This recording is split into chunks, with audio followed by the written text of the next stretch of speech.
Yeah, that's great. And before I get into the priorities, I just wanted to pile on and celebrate the CJIS division of FBI.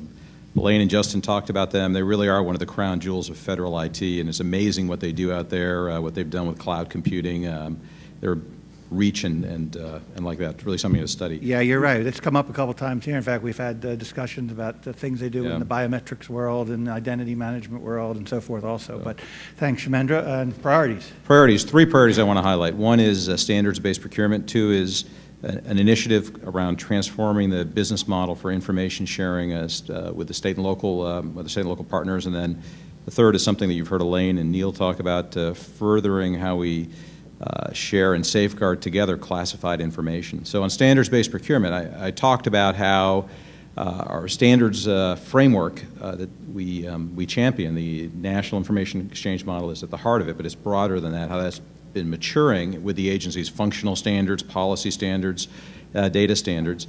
We've done a lot with industry, and we're looking over the next year to do even more through voluntary consensus standards organizations. And we've also partnered with the GSA and OMB, and we're developing some recommendations around how do we better leverage standards in the procurement process. So this is both federal procurement as well as grants. So excited about that. That has, I think, some transformative power, and yeah, I think that's a big thing. Second priority I want to highlight is this idea of transforming the state and local public safety, law enforcement business model for information sharing.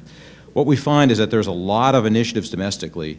For example, we have fusion centers that I talked about previously, but also HIDAs, high-intensity drug trafficking area information sharing nodes, RISNet nodes, FBI FIGs and RIGs, a whole variety of different task forces out of DOJ and DHS with the state and locals. Individually, they all make sense, but when you look at it collectively, you have to ask the question, can we be more efficient? Can we look at strategies like consolidation, virtualization, shared services? And the answer is yes, yes, yes, and yes. So it's an exciting initiative that's got a bottom-up component to it.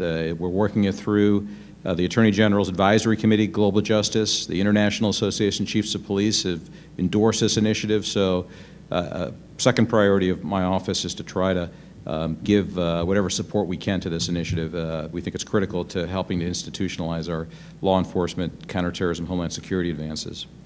And the third, you've already heard Elaine and Neil talk about, it's a common requirement around shared risk management with classified information sharing and safeguarding. So, governance, the important idea there is that it's really about sharing and safeguarding 2 sides of the same coin. We can't make those decisions independently anymore. We have to do it together.